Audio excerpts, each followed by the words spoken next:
Welcome to LOA Today.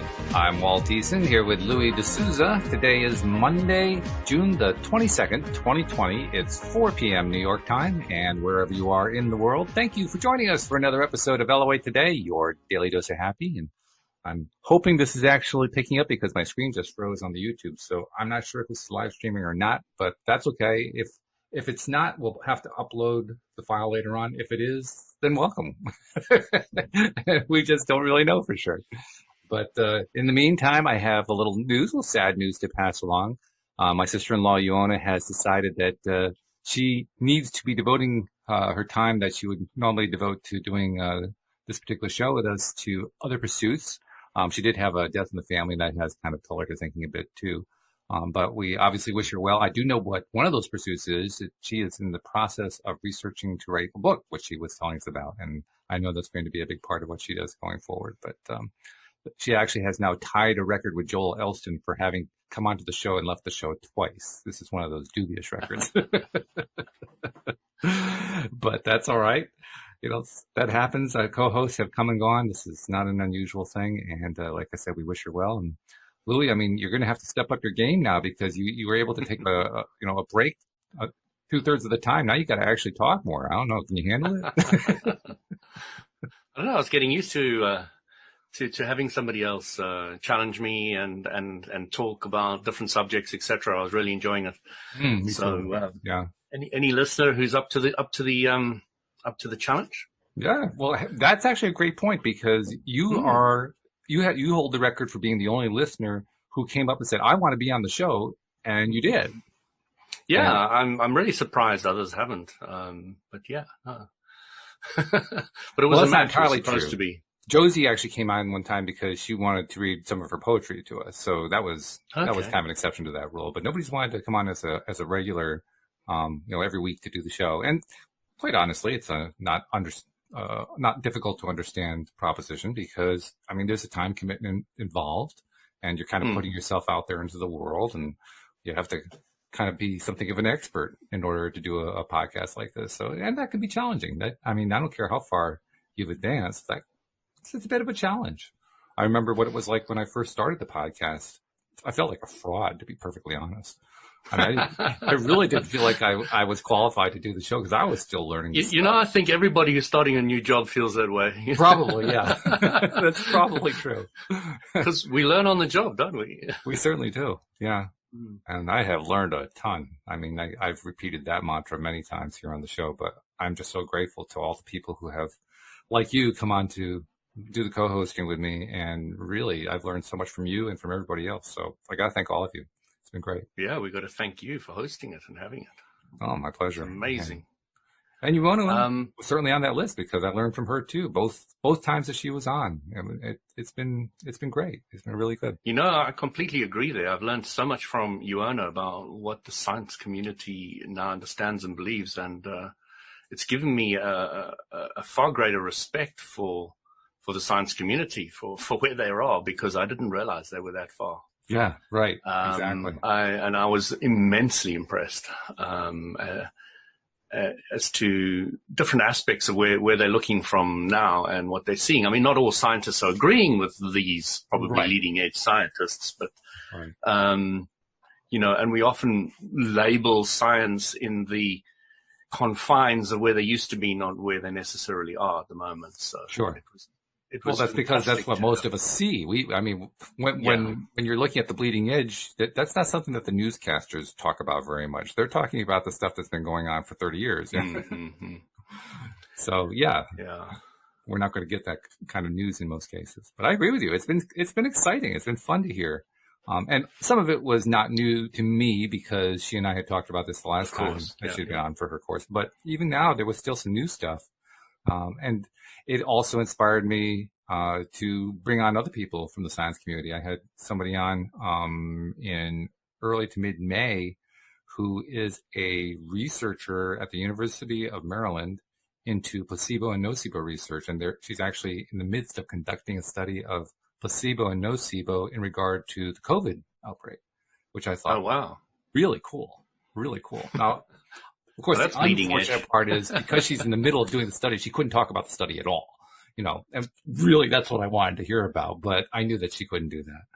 But nevertheless, it was educational to hear her perspective on what's going on with placebo and nocebo, because that's clearly cutting edge as it is. I mean, this is not, it has a significant amount of scientific evidence that has been documented regarding placebo and nocebo on record, but it is not dramatically accepted across the board within the scientific and medical communities. And so it's like she is representative of their cutting edge. And she carries herself very well. She's very low key. The hardest part about that interview was that she displays no emotion. She's like the ultimate stereotypical researcher. No emotion whatsoever. Totally objective. In the IT profession, I've met a few of those guys. Yeah, well, me too. Yes, I've worked with a few.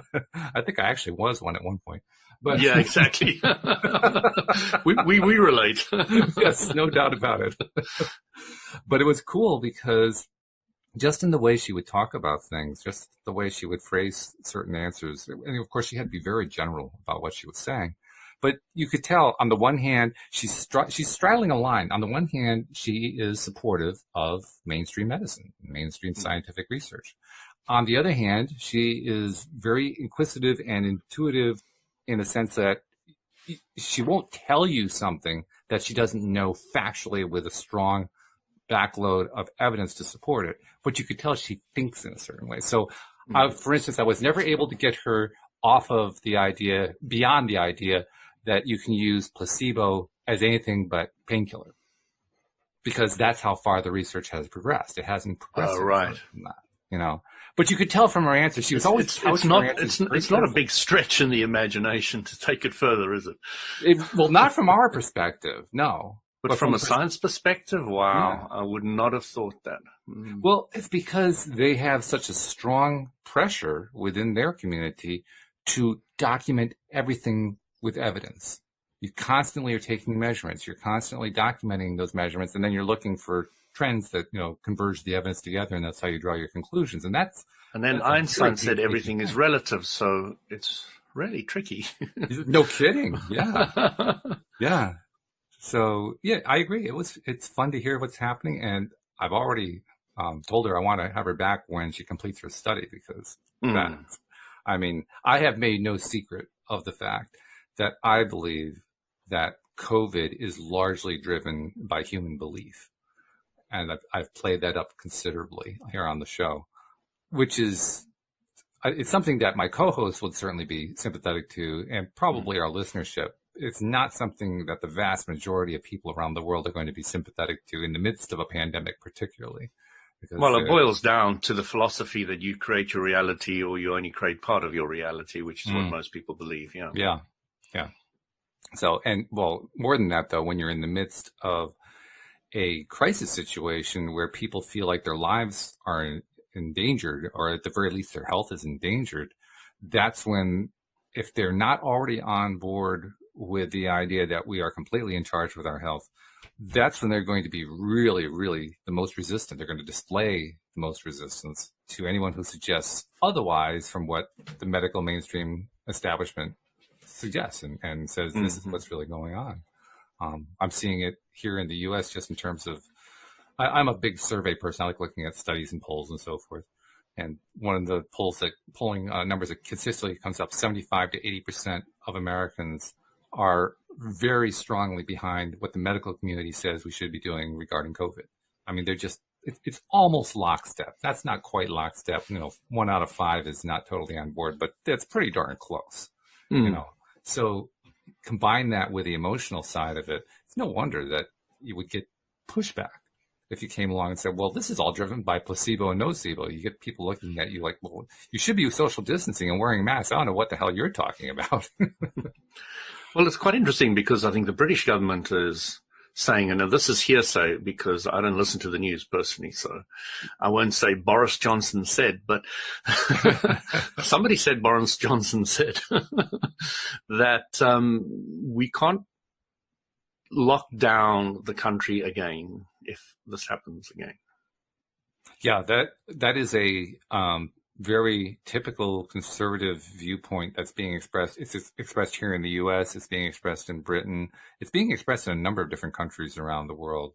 And I think it's more ideologically driven than it is driven by any kind of science or understanding of LOA or anything like that. But you're right; it does exist. It's based on a financial. Financial is certainly part of it, yeah. But I would argue that the financial part is actually minimal because the people who are pushing it are conservative politicians, and financial usually isn't their top priority. Usually, their top priority is getting elected and making their bases happy and that kind of thing. And anything that they can do to stir the pot against their oppositions, and their oppositions are the ones who are lining up firmly with the medical community, well, then you just go the opposite of what your opposition is doing, right? That's the way you tend to reach out on an emotional level, because they do. Mm-hmm. I will give politicians credit for that. Politicians do understand the power of emotion.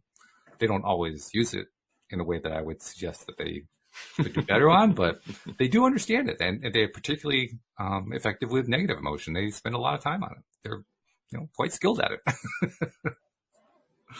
So, don't really have a particular topic in mind today. Ioana texted me that she was going to have to leave the show late yesterday, and I didn't have any chance to really do anything about it today in terms of figuring out an appropriate topic.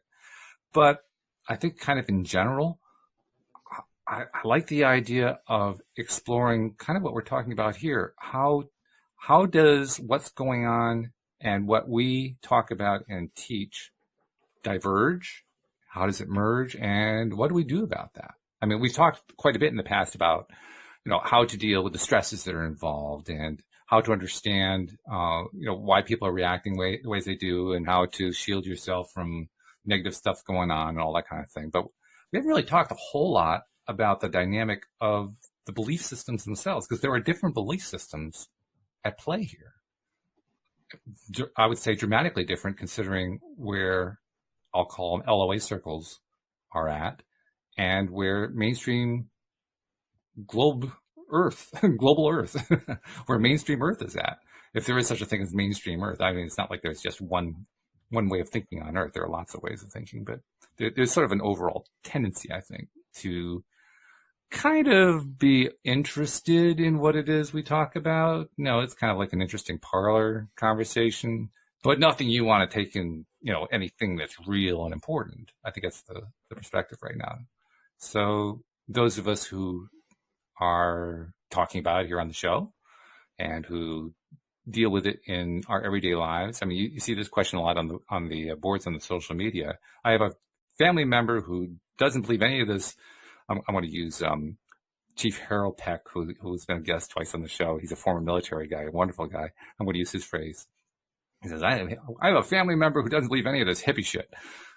And all this hippie shit is just a waste of time, and they're becoming more and more, they're hitting me hard on it and so forth. How do I deal with that? You see that kind of question a lot on social media. So, it's one of the things that we who advocate this can have come in our faces. I can't say I get it too much, but I know others can. So, I mean, you probably don't get it much at all because you just tune most of that kind of stuff out. But on those rare occasions, Louis, where you get it, how do you deal with it? Remember, Walt, I sent that video out. I don't know if you watched it, but I know Ioana did. And the guy was talking, he goes to Google and he talks about trance something. So he talks about source energy and the power of it and how to tap into it, etc. But he made a very clear distinction. He said, you've got the woo-woo level. And I loved the woo-woo level, but it was something new concept to me. And he said, then you've got the trance source level, and then you've got the woo-woo level. Now, he just made it so clear to me, and I was blown away because, this is the first time I understood this guy who said to you, this is just hippie shit, is talking about the woo-woo level. Right. He's talking about things like sex before marriage, you'll go to hell. Okay. don't believe in hell, first of all. Sex before marriage, it was the most beautiful thing in the world that I've ever had. Now, why is it so bad? So you've got your emotions telling you one thing, you've got the doctrine telling you something else, and you just don't believe the shit. It doesn't make any sense to you. So all those kind of things fit into the woo-woo level of things that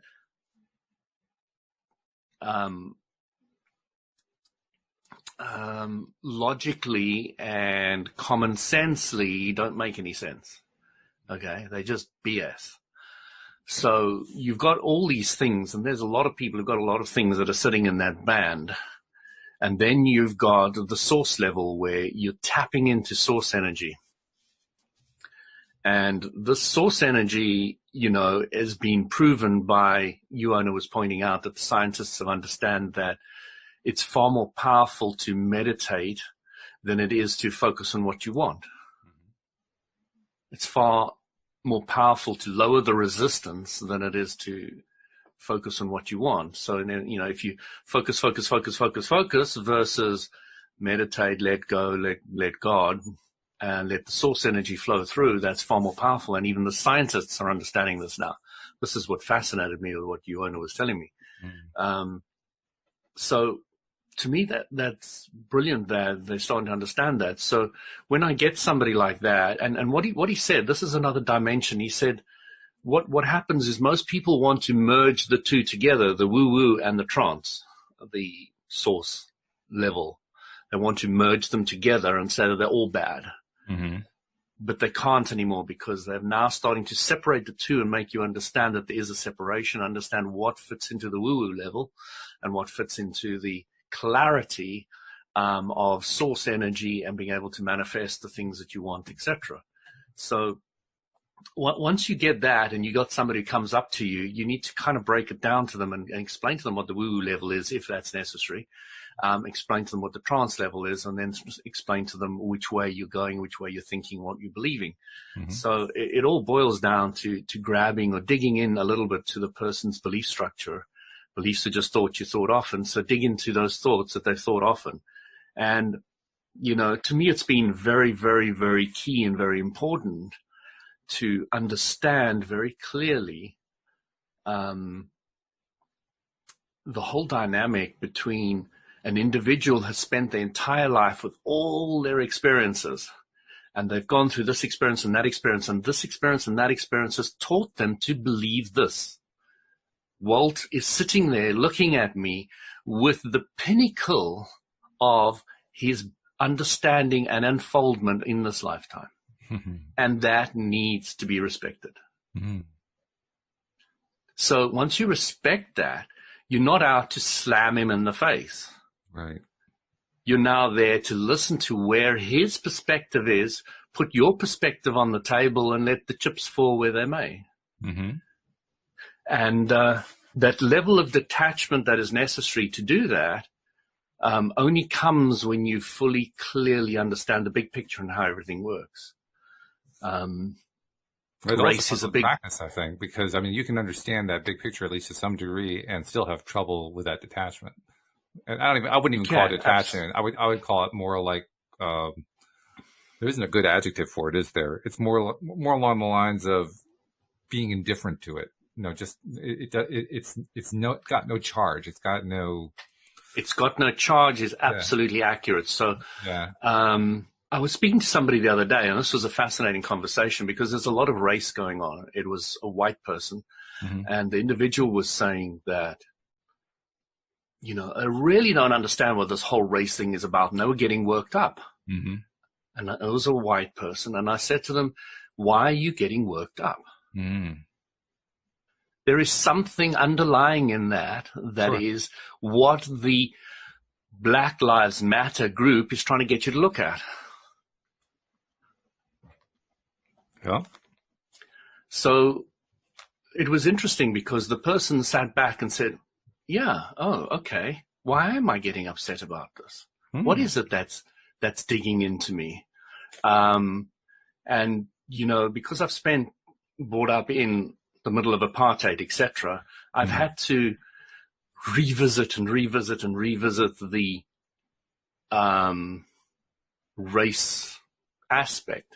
I was brought up in a country where the blacks lived in one part of the town, the Indians lived in another, the coloreds lived in another, and the whites lived in another. And they each had their own schools, and it was all separate. Right. So, it was all very confusing to me, and I was never getting any very clear answers to why this all happened. The history books tell me that the British separated them, and then somebody else told me somebody else separated them. And it was a 30-year plan because each one of the different groups was in a different level and whatever.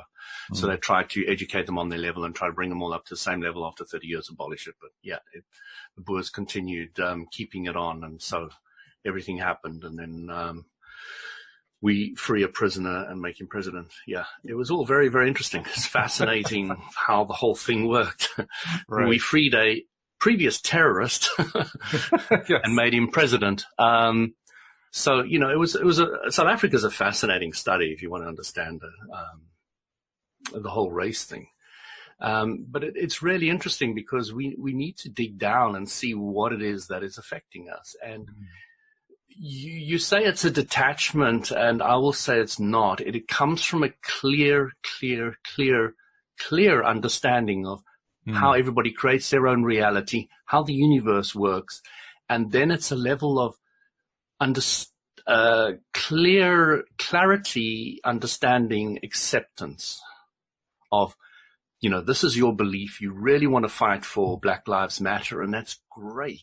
I'm sure you're waking some people up to look at it and all the rest of it, and it's brilliant, and I'm so glad you're doing it. I'm really, really happy that that's what you want to do. Can you just give me a second? My daughter's here. Oh dear, sure. Okay. Actually, I'll take a moment to comment on what you were just saying, because your point is a good one. I wanted to make sure people understood we weren't diminishing the role that Nelson Mandela played. Nelson was actually a tremendous character. We were just kind of noticing the irony of the fact that he was a prisoner before he became president. Yeah, he was a terrorist. He blew up things and he was put in jail. I'm summarizing. You can get greater clarity on it. The South African president at the time, whose brother was very pro abolishing this whole race thing and giving one man, one vote. And he was really confused about it and didn't understand why his brother was doing it. Then it made more and more sense to him. And then eventually said, well, yes, I think I need to be part of the transition. And he looked around and said, who can I get to be the next president of South Africa that's black? Mm-hmm. And he chose Mandela. I don't know why or how. He had his reasons. I think there's videos on it, and I'm sure people can look up.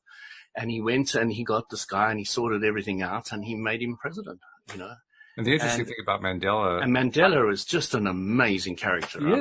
He's a fascinating human being. Truly fascinating.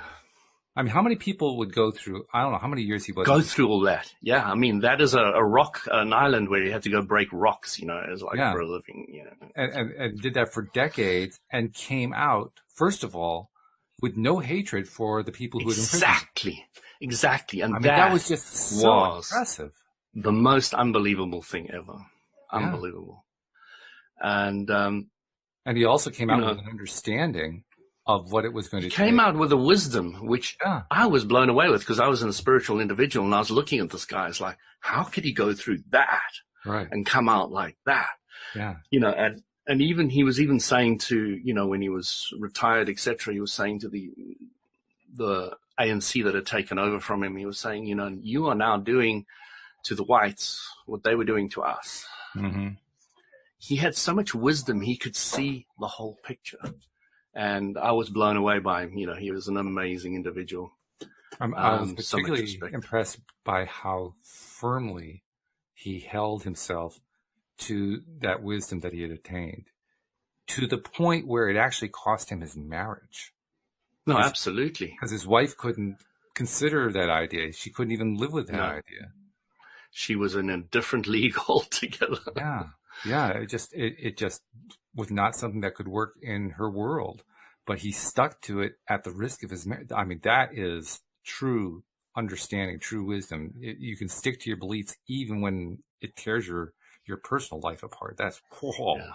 I tip my hat to him. That is not an easy thing to do.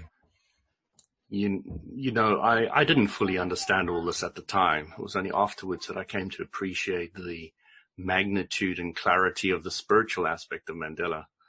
And, you know, he has all my respect. Oh, yeah. Yeah. Oh, you know, I know he's passed away, but what an incredible individual. Truly. And, you know, South Africa is a very complicated country. You've got every nation and nationality on the planet there. You know, you've got a huge amount of Germans, you've got a huge amount of Austrians, you've got most of Europe there in huge numbers. You've got You don't hear that Russian much. community, you've got, you know, you've got a huge everything there, and you've got such diversity on levels you've never dreamt of. And it's a huge melting pot at the end of the earth, at the end of Africa. Which is extremely ironic because that's precisely what the people who set up the whole apartheid system were trying to avoid. I mean, look at that from an LOA perspective. They were focused deeply on this idea we must keep these races separate. They must be separate. It's for the good of the country. And that devotion led to precisely the opposite of what they hoped for. You know, I have to admire the black government in doing what the whites could never do, and that is merging the schools. So there's black, Indians, coloreds, and whites all in every school everywhere, with pretty much no exceptions. And that will change the future of South Africa. That alone will change everything. But I was so separate, I didn't even have any black friends in South Africa. Sure. Nothing. Oh, yeah. I came to England and suddenly I had loads of them. And I was like, what changed? Yeah, right. What changed? Location. Why? You know, it wasn't only location. It was the level of education that was given to the blacks at that stage versus the level of education that they were given in the UK was completely different. So it was amazing to come here and have full-blown intellectual conversations and talk about spirituality. And, you know, I was part of a spiritual group in South Africa that literally didn't have a black member, as far as I know at the time. Now, the same spiritual path in the middle of Africa, in Ghana and Nigeria, had tens of thousands of people that are members. So the difference between Ghana, middle of Africa, and southern Africa was massive. Right. Was gargantuous. And I didn't understand any of this either until much later on. And it was very, very interesting because even now I've got quite a few black friends, and it's just great. You know, I don't see them any different from anybody else, and I never have really. It's just I never really understood why I didn't have any black friends in South Africa. It was confusing to me. Yeah. Especially when I came out here and make all the friends here. I was like, why was that? And yeah, you've got the whole culture, you've got the whole separatism, you've got all that kind of thing that you grow up in. So, you know, it was very interesting. And, you know, having been through it yourself, you really have a very deep and different understanding to a lot of people. A lot of people can't quite get what I'm saying and how I've come from there and all the rest of it. But once you've been through it, it makes a huge amount of sense to you. And it's very difficult for somebody else to judge anybody else until they've been through those steps and those things, been through that experience. And not that people I remember because they do, but my brother gave me quite a few books on pro-black. A Dry White Season by Andre Brunk was one of them. Brilliant book if anybody wants to read it. Well, brilliant. It does focus a lot on what people don't want. Looking back from an LOA perspective. Right. But it was, you know, I was given bits and pieces along the way, but, you know, I was so into why am I here? What's the spirituality like? I wasn't into black, white, Indian, colored. None of it meant anything to me. I was like, why am I here? That was my big deal. I wasn't interested in any of this. So it passed me by mostly. Looking back at it, I'm looking at it from a different perspective. But I was never really involved in any of it. But what did that perspective give to you? Because like you just said, it gave you a perspective that someone who hasn't lived through it can barely understand. So there must have been something there that it did teach you, something that you did pick up that was really I meaningful. picked up this was really interesting, that when you brought up in a, let's use the word, racist white community, Okay. You are so ingrained in it that you're blind to know what's going on. Mm. There is no hope of you seeing the wood for the trees. Mm-hmm. It is, everybody thinks like that. Everybody does it. It's the norm. There is no vibration that's different. There's nobody shouting, Black Lives Matter, etc. So you're not getting any contrast. Mm. So it is just the way it is. Mm-hmm. And you can't fully understand it. So, slowly but surely you get people who give you bits and pieces. And when you leave the country, that was the biggest thing. Sure. Everybody thinks differently in the UK. The UK is probably, they say, again, I'm quoting somebody else. Somebody's never said, you must never say they say unless you say who they say. And then I just said I say. Good strategy. I say the UK, the UK is probably the most accepting of all different races in the world, from almost any other country. Very, very accepting. So, and yet they will still be slammed at every corner. It's just the way it's going to be. And again, it's an irony because Britain is known throughout the world as, for many, many, many years, the leading colonial empire that had the least amount of respect for other races. And so here we have this huge flip-flop that has taken place over time. And if it wasn't gone to the one end, it probably wouldn't be on the other. So, I love that. Yeah. I love the fact that, when people are really fighting for different things, then, people start seeing the other side of the point, the other point of view, because contrast is our teacher. There's a law of attraction. Right. And it's just amazing. I'm very excited about what's going to come out of this whole coronavirus, racist, news things that are going on at the moment, and things are just expanding and expanding. And I can see so much more cohesion coming into all different races, people, places, respect for the planet, all different things are coming out of all this because of the contrast that we've been forced through. Mm-hmm. And I'm just blown away by it all. Really, really excited. Really excited about it. And, I know a lot of people aren't. A lot of people are scared or worried or something else. But a lot of us are excited too, the way you are. Yeah, I'm just so totally excited. I can see such a level of cohesion on this planet that wasn't there before coming out of it. And, thank goodness we had to stop the flights and stop the transport and stop traveling and all the rest of it. It probably wasn't necessary. At least that's my take on it. At least that's a take of the president for the future. Or prime minister.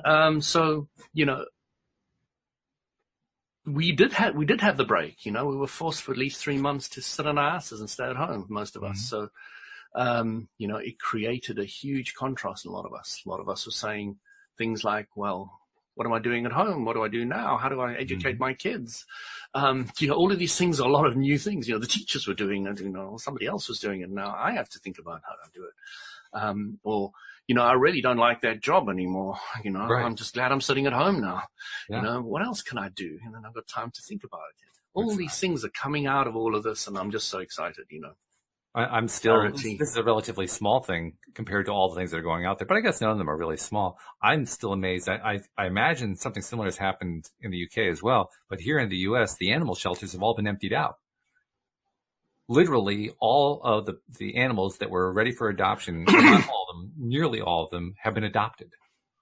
And it's been news stories in towns across the country. They bring their cameras in and they show all the empty kennels because all the dogs and all the cats are gone.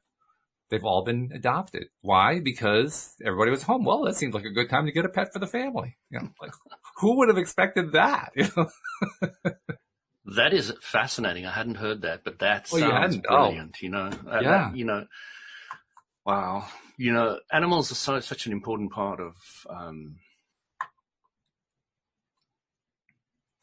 the way Abram puts it. I like it because Abram would say animals don't carry much thought about what they don't want. True. They might have a little, Yeah, but they're usually so much in harmony that they are good reference points and good places for us to go to see what a more harmonious life looks like. Mm-hmm. Mm-hmm. You could be stressed, come back from work, and you got this cat sitting on your lap purring, and it just changes you. It does. It just changes you. You're just like, wow, that purr, my God, I want to purr like that. Dogs, same thing. I mean, I'm not a dog person, but I have to admit one of the wonderful things about dogs, dogs are the best example of what's called unconditional love that I've ever seen. I mean, literally, you can hit them, you can do whatever you want, but they still come back. Cats a little bit different, though. Well, yeah. Cats are, there's an old adage about herding cats that kind of explains it. But dogs, I mean, they're just loyal. They just love you. You give them the home, you give them the food, you take them out for them to do their business. Just imagine if your parents or your brothers or your sisters or your fellow podcast listeners, etc., just loved each other, just had that level of a dog loyalty where, I'm just going to be loyal and kind and just supportive, and let me just go for it. Let me just do it. Right. There's so many different ways to support, though, Walt. What do you mean? You sometimes need to support by being quiet. And you sometimes support by listening. Mm-hmm. And sometimes you support by sharing your own stories. Mm-hmm. Yeah. But there's many, many different ways of supporting somebody, and you have to be really tuned in to know which one is right at the right time. Yep. Yeah, you have to pay a lot of attention. There are cues and signals that are available for you if you're paying attention. And sometimes even when you're paying attention, you don't catch them all. But yes, I know. Part of the growing process. But again, that's life, and that's how we learn and grow, isn't it? It certainly is. With the signals that we get, the cues that we get, one of the most interesting aspects of them is that learning to receive them is one of the best ways that we can also learn how to allow. Because in order to receive them, you have to quiet yourself enough to hear them, or to see them, or to notice them in some way. If you don't quiet yourself, that's how you miss them. That's how they go right on by, and it was there all along, and you just didn't see it. At least that's what I find with myself. I'm very good at missing signs. I have a lifetime of skill at it. But I've also learned that I pick up the most signs, I pick up the most clear signals, especially the internal signals, just by being quiet. So that's what a psychic is, isn't it? A true psychic, to be able to pick up the signal from the individual and what they need and what they want. They really have to still their stuff. Yeah. Quieten their own shit. And then, when you've got that calm, still base, then you start picking up the gems, the bits and pieces of information that are relative to help that individial. And I think a big key is also some people are good at that inside stuff too, because it's hard to hear somebody else's signals if you can't hear your own signals. Another reason for quieting, but it's also about paying attention to what's going on inside. That's something that we're not often taught to do, is to focus on what's going on inside. We're taught about paying attention to other people. I mean, that's a fairly common thing to be taught. But we're really taught to go inside and listen to what's going on inside. So one of the reasons for that, Walt, is this concept gets banded around with religion as we have a soul. And that's about as far as it goes. Yeah, pretty much. Yeah, that's the limit. That's it. So you have this weird thing that you've never heard of, never seen, don't really believe in. And that's and it's banded around in your religion. So you kind of think maybe there is or isn't. I don't know. There's a bit of confusion with all that. And that's it.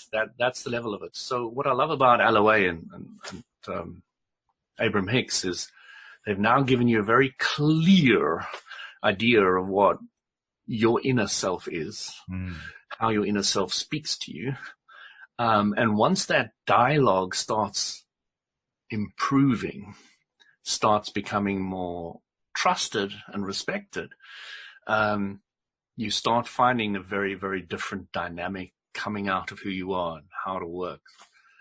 And it's just beautiful. It's an interesting thing that you say there, because my experience listening to Abraham Hicks's teachings is that, yes, they did talk about that inner being connection, but when I was wanting to learn it, I actually wasn't getting any clear instruction from Abraham. Abraham wasn't really giving me a good idea of what that inner being was. I had to go outside to other sources, co-hosts in many cases, but also books and so forth, in order to finally get it. Because what Abraham told us was true. I mean, it was certainly accurate what they were saying. It just didn't give me quite clinical. Yeah, well, it is, yes. Yeah, very clinical. Very, yes. Well, that's what happens when you're in non-physical and your one emotion is to be up all the time. It's kind of hard to convey things. You just don't see the other perspective. Game over. That's right, yeah. It limits the conversation quite substantially. It does. And I think that's why they've been very successful, is because they've kept that high vibration going and not come down to roll in the negative. Yeah. It's funny, too. You can almost see it on Esther's face as she's trying to translate these blocks of thought that she's getting from Abraham to the audience. It's like she's reaching for the right translation, the right wording to match what they're saying. So what Abram's doing, Abram's got a clear idea of what they say, but now they're going into Esther's head to suck in all her lifetime of English knowledge and words, etc. And then after they've got that, then that comes out of her mouth. And that's how it works. So one guy says to him, can't you speak in Spanish? And so Abram said, no, I can't, because Esther doesn't know Spanish. Esther doesn't have that box of words and understanding. So, and I found that fascinating, because that really explained how the whole mechanism worked. Yeah, it makes it clear. There's the contrast again, a contrast that we didn't have before. Oh, she has a limitation because people, she only speaks one language, so that's what they can communicate in. It's not their limitation, it's hers, and that's she's the vessel that they're passing. Well, it's not a limitation as far as that's concerned. It can be translated later. Well, sure. But, it is explaining the dynamic of how it works. If you want me to speak in Spanish, I need to be able to talk through a Spanish person, which is understandable. But it was really fascinating, because it did give me greater clarity of how the process works. Among other things, it tells me they're not actually teaching her what to say. Well, when she's underneath it, she doesn't know anything. She has to go back and listen to them. Right.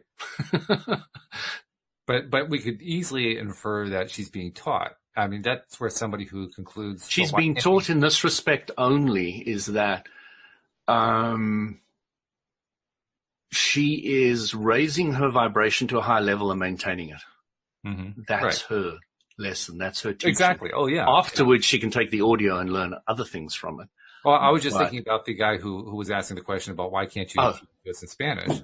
And the lesson that's in there is they don't actually teach her how to say the words. They don't teach her how to express. They simply pass the message along and let her express the way she... As the way they put it, they pass blocks of thoughts into her head and she translates them into English. Right, yeah. So it's not like they're dictating sounds to her that she's just mouthing. Yeah. No, literally, they're just giving her blocks of thought, which means she's pretty good. Even with us, we take a bit of time, like I'm doing now, like, what's the right word to say? So you've got that little gap, and she has it as well. I mean, Abram through Esther has those little blocks where they're like, what's the right word? They're usually pretty damn good now. And the speed, I watched right from the beginning, and the speed with which the transition happened then and the transition happened now is like cheese and chalk. It's almost instantaneous. Her skill level at being able to translate that is just really taken off. Yeah. She's a great example of that. In the beginning, in my old spiritual life, I didn't have much time for these people. who translated through other people. And the reason I didn't have them is because my understanding was that the host became damaged. Over time, when you studied these guys, some of them, completely lost the plot and went mad and all the rest of it. So I was really curious as to why this wasn't happening with Esther. Yeah. It's like, this is fascinating. I mean, I've been going for 35 years. It's like unbelievable. Well, sort of another take on it in the same vein, though, is since they aren't dictating words, then the perception that some people have is truly inaccurate. Now we understand better why that perception is inaccurate. And that perception is that she's being possessed by Abraham. And she's made it clear she's not being possessed by Abraham, but that perception still exists among many people who don't really follow Abraham very well. You could look at it as possession, but it's a greed possession. I'm not even sure it isn't possession. I'm not sure it really qualifies, to be honest. No, it doesn't, because it's a greed possession isn't possession, is it?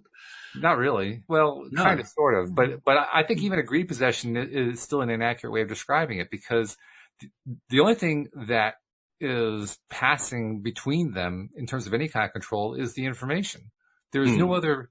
It's not like they are controlling any of her actions in any way. Well, they do move her hands and they do speak through her mouth, so there are certain actions. I'm not so sure. I think that's her translating again. Right. Okay. Yeah. I don't think she's being possessed at all. I think she gets the blocks of thoughts and the rest react to that. Yeah, I can see that. I think a language translator is really the best analogy. Somebody who two heads of state are conversing, and they have translators to translate back and forth, and all that translator is doing is just communicating what the other guy said. He's not being possessed in any way. He's just simply doing his job of passing information back and forth. Yeah, no, I like that analogy. I hadn't really thought of it like that. That's cool. I think that's really what it is. And I like it on a number of levels, not the least of which is that it knocks down the argument that she's being possessed. Oh, that wouldn't bother me in the slightest. Well, again, my core would always be, is the information valuable, isn't it? Well, true, yeah. My life, doesn't I also have a sympathy. And I really don't mind where the information comes from. It can come from any quarter, and I will analyze it, make a decision, and take it on board or leave it. For me, it makes a difference. I like the idea of Esther being a free spirit in the whole thing. I would probably listen, but it would color my thinking if I thought that she was being a puppet to Abraham in some way. I would say, I'm not sure I can really trust this information that I'm getting simply because of that. But because I know that's not the case, or at least I strongly believe that's not the case, it actually makes it easier to take what they're saying seriously. And the information seems better to me because... Yeah, no, I understand what you're saying, and I do agree with it. Yeah, they're basically demonstrating the ultimate in respect. I kind of suspect they probably... It would be possible on some level, maybe not. This may be a stretch of the imagination. But it's probably possible on some level for non-physical entities to possess physical entities. I think it's kind of difficult, but I won't rule out the possibility of it. But it would taint everything. It would just make it all so unpalatable, because puppetry is, it's kind of entertaining at first, but it ultimately is boring. And when you understand that free will is being impinged upon, then it becomes just plain unpalatable. Many people would say Abraham Hicks is now boring because they got the message. That's true. Yeah. And Abraham would say, good. Exactly. We were wondering what was taking so long. Yeah. Good. Now you don't need me. Go live it. Bye. That's right. Yeah. And that's actually largely with me. I haven't listened to Abraham Hicks actually I did just one. Briefly, but it's, I used to, as I said to you once upon a time, I probably listened to over 1,000 hours, but now I hardly listen to them at all, not at all. But the philosophy, the concepts, the ideas are embedded in me. They're me now. They're not Abrams anymore. I haven't listened anywhere near as much as you have. I've probably listened to like maybe 100 hours max. And yeah. I'm guessing it's probably less than that. I've read their books. That's where I've gotten fell asleep countless times. 8-hour YouTube audios, which used to be there. They seem to have vanished. All the long ones have vanished. They've obviously. Well, I did watch one that was out in April, just as COVID was really at its peak, and they were addressing COVID, which was why I was wondering, how were they going to handle it, what they were going to address. So I watched about 45 minutes out of that one. But even that, in that case, it was like just saying the same things in a different way, using the thing. It's exactly what I got from it. You could come up with anything, and I'd say, I know what Abram's going to say about that. I know how they're going to deal with that issue. I know how they're going to deal with that one. Yeah, you're definitely better at that than I am. That's that 1,000 hours coming into play for you. Yeah, but it really gave me a rounded perspective of what they teach. Without looking at all those, going through their books was very useful to speed up that whole process. If you just watch YouTube videos, you're going to really, that's rough. But in the mire to understand the core principles. Right. Start at the beginning, and just start with the law of attraction. Just that book. I wish I'd started there. I can't honestly say that I did, but I wish I'd known about it to start there. Yeah. So it's a strong recommendation to any listener. Just go get the law of attraction first of all. Yeah, unfortunately, they recommended then go back to the YouTube videos. I always recommended Asking It Is and Given. Then that's my first Asking It Is Given is another very good one. It's very good, but I wouldn't start with it anymore. I wouldn't start with it. Having started with that one. So I would go with the law of attraction, a couple of YouTube videos, like a couple, 20, and then Asking It's Given, and then you can go back to the YouTube videos. So.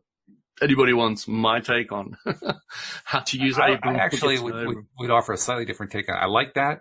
I definitely like what you said, but I would insert the book Money and the Law of Attraction in there. Okay. And maybe that's because that was a big one for me. I think it's a big one for a lot of people. But some people you might say the relationship one or the money one. Yeah, and they do have others that are good along those lines. I just thought they did a brilliant job, a better job actually than in Asking It Is Given. In terms of addressing the root of the issue. I mean, law of attraction, the basis of the teachings of Abraham, that's certainly the primer. That's the one that you're best starting with.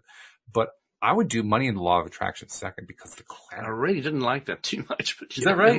Oh, I love the clarity of that one. That one it spoke to me better than hit the nail on the head, yeah. This is something I also want to really put out to anybody who's into growing and spiritual books, etc. The right book will come at the right time. You just got to be open. You got to put out that thought. What's the next best book, teacher, etc. for me? And that thought. That's a great question. The way you asked that, by the way, most people will ask the question, "What's the next book that is the best one to read?" But you ask, "What's the next one that's best to read for me?" Which is an entirely for me now. Yeah. That's an entirely different question. And it's the right one, I think. It's the smart one. Yeah, it's the level of clarity with which you ask. You get a level of clarity with the answers. I remember a lot of spiritual books have done this, Walt, and there's some really tricky and cool ones that have used this concept. But they've got this wise dude standing there and saying, ask a better question to the student. Ask a better question. When you have a better question, I'll answer you. And the guy's sitting there scratching their head like, what's the better question? I don't know. And then eventually, when they ask good questions. I love that one in Illusions, isn't it? Which one? Richard, how many people are in the world? Oh, yes. Me. Fantastic. I'll buy you a meal, Richard. It's excellent. I didn't realize you'd really got this far and already understood it. That's why I'm really proud of you. And 9 billion others. So, no, forget the meal.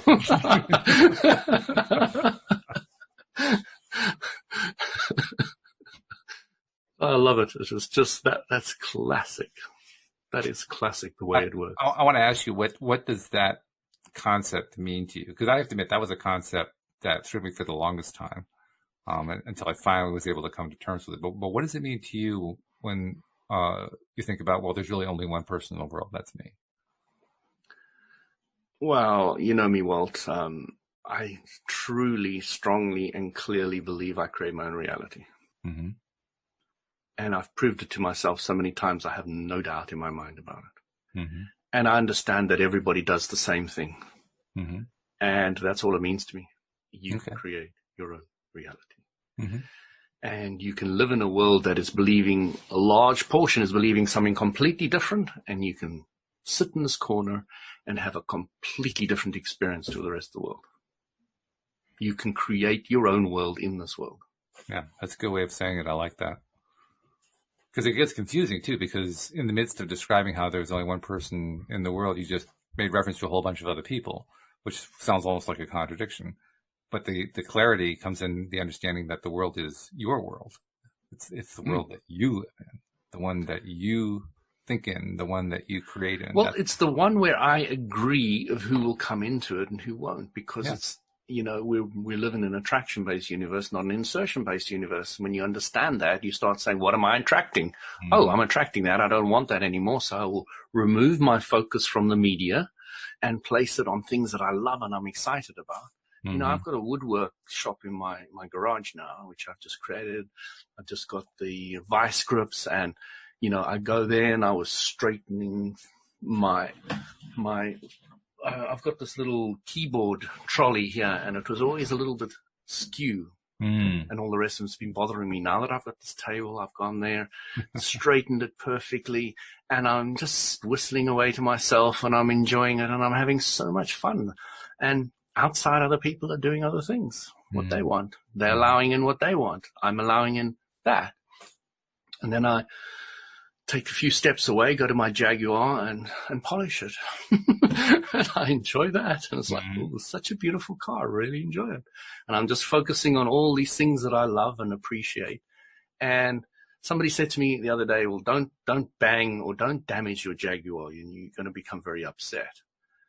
I said, if I become upset, that means the Jaguar is the reason I'm happy.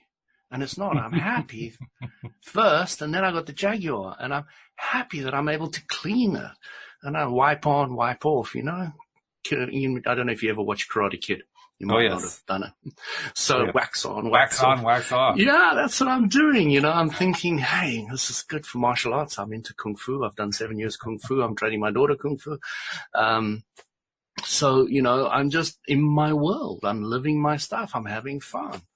And, you know, I don't have to be involved with other people's stuff. I can limit it or I can embrace it. And I will embrace that which I want, and I will not embrace. I'm not even going to talk about that part. I'm not even going to go there. I will embrace what I want. That's it. I've realized what it was over the years that had confused me. It took me a while to figure out that whole thing. What I finally realized is that what confused me was the choice of I think what they call in English a directive. Were you talking about the world, or were you talking about your world? And what Donald Shimoda in Illusions was talking about was your world. And what I read and what other people probably think is the world. Mm-hmm. They're not the same thing. It's an important distinction. You know, well, there's some people that still completely believe that this world is flat. That's their world. That's right. That's their world. Exactly. And they are 100% convinced of it. Looking at your background, I'm a bit confused. I think it's round. It's all part of a plot to just confuse you. I love it. I love it. It's so cool. Hey, I wanted to make sure I put out, first of all, I have to apologize to listeners. I deliberately on Thursday and Friday told them that they were going to be able within like 24 hours to download the app. And it didn't quite work out that way. I'm still trying to figure out how to translate this app that is done into the different platforms. I'm getting closer on it, but it's like with everything else with this project, just when I think I'm right there on the edge, oh, there's just one more thing to learn. But it is coming. It's coming soon. I promise you, I'm not going to give you any more false warnings. I'm only going to tell you when it's coming out. And when it's actually ready to come out, that's when I'm going to tell you. But in the meantime, I still want people who are not yet subscribed to become subscribers, because that way at least you'll know when it's going to be out. And ultimately, it's going to be the way to listen to the podcast. But in the meantime, do it the old-fashioned way. If you don't know how to do that, just go to the homepage of the website, loatoday.net, and it will give you the little steps to take to subscribe the old-fashioned way, using, the Apple Podcast app or the Google Play app or whatever. But very, very soon we will be able to go to the LOA Today app, and that's going to be the best way to listen. Also, make sure that you tell a friend to tell a friend. We need to keep passing the word around so that more and more people can find out about your daily dose of happy here on LOA Today, 5 days a week. Because we want to keep growing this. We want more and more people to understand and learn and put into practice how this thing works. And it's so much easier when you have support. And that's what you get when you listen to the show, especially when you listen to somebody like Louis, who's got this stuff down. I mean, he's just got it. So thanks, Walt. Yeah. Thank you very much, Guy. Appreciate it. Thank you to our podcast listeners. Thank you. You have me on the board for ages. Say hello to my little one. Hello. We have a last minute guest Hello. right there. Thank you for joining our podcast for the last 30 seconds. We appreciate it. Although I know you really want to talk to Daddy.